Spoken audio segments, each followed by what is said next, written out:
Happy Halloween and welcome to the Martini Shot. My name is Brandon and today we are kicking off the spooky season by reviewing the 2022 horror film Hellraiser. But before I do that, I have such sensations to show you, starting with a sweet and spicy cocktail I've named Pain and Pleasure. And hey, if you enjoy movie reviews and movie-themed cocktails, be sure to leave a like if you'd like to help support the channel. The Cenobites, the twisted runway models that inflict intense suffering on many victims, are defined by their inability to differentiate between pleasure and pain. To them, it's one and the same. While I can't exactly agree with that notion, I do think it could make a pretty interesting cocktail. The pain and pleasure is a balance between the sweet refreshingness of strawberry mixed with the impactful bite of chili peppers.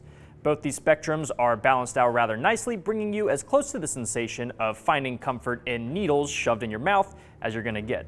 Let's get into it. So before we start to build the drink itself, we need to prep our glass. We're gonna be using a coupe glass, and what you're gonna be needing is some black sanding sugar and either a lime or lemon wedge. And basically you're just gonna go about how you would do this with a margarita. You are just going to rim the rim of the glass with your lime wedge, and then you are going to coat it with the sugar. So you wanna make sure it is nice and covered, and then from there you can either just set it to the side, or what I like to do, I like to stick it in the fridge just for a little bit, so it's a little bit chilled once we actually add the cocktail there. All right, now we can go ahead and start with the drink, starting with our base alcohol. That is going to be 2 ounces of gin. Next, we're gonna do half an ounce of Aperol. Aperol is a pretty bitter liqueur that's usually found in spritzes. I think it's gonna pair pretty well alongside the sweet and the spicy, kind of balancing out the two. And like I said, we're gonna do half an ounce of the Aperol. And up next, we are gonna be using half an ounce of a pepper infused syrup, basically just simple syrup that's been infused with the hot pepper of your choice.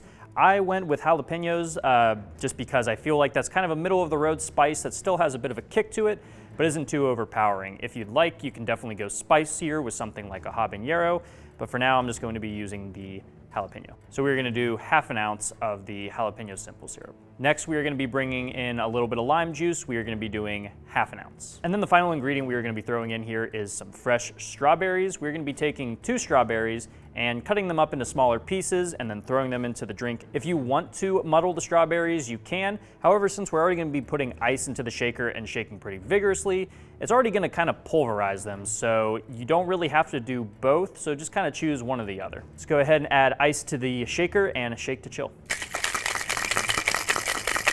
Let's go ahead and grab our prepared glass, and you are going to want to double strain this just because we have those chunks of fresh fruit in there. You want to make sure those don't get into the final product.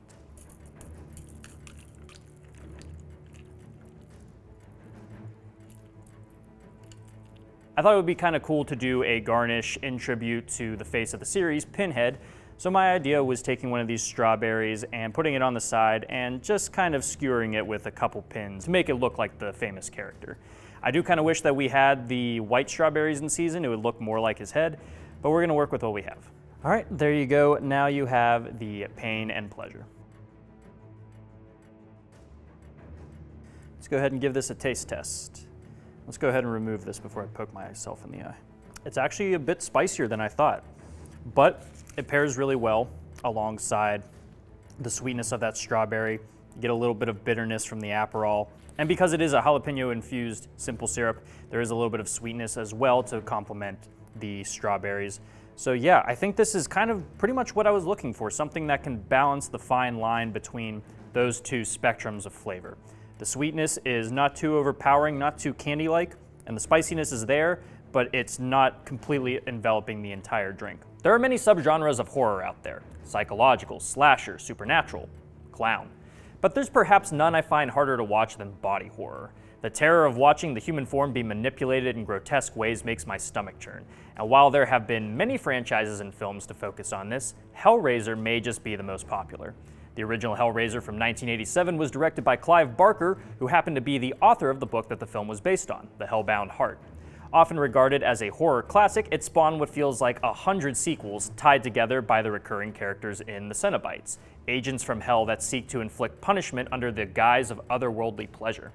The group is led by the Hell Priest, unofficially named Pinhead by fans, who has since gone on to become the face of the series and a horror icon in his own right. While the original received a good amount of praise, the sequels seem to range from forgettable to downright terrible.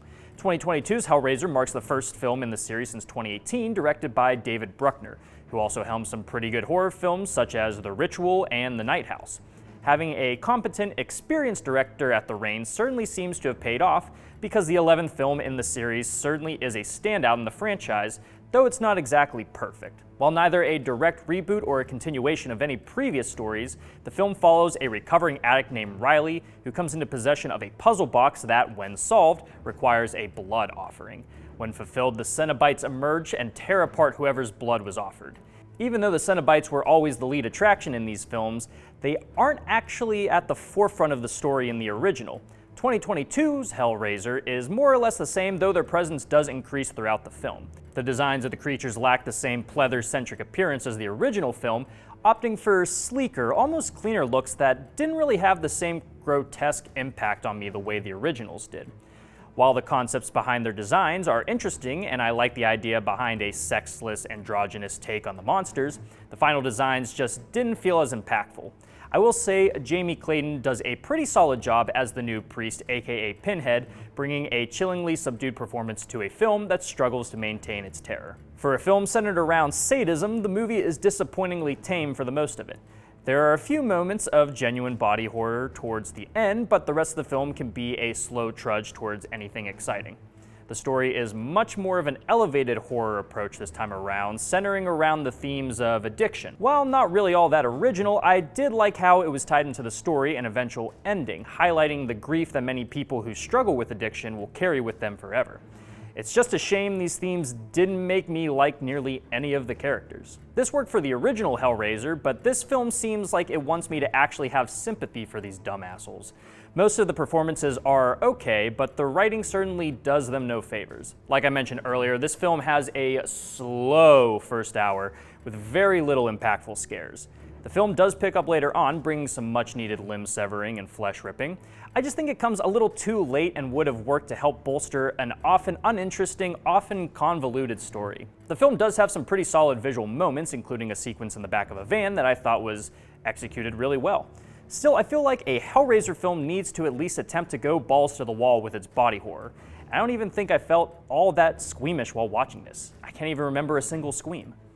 I guess at the end of the day, the film does at least have a solid message for the youth.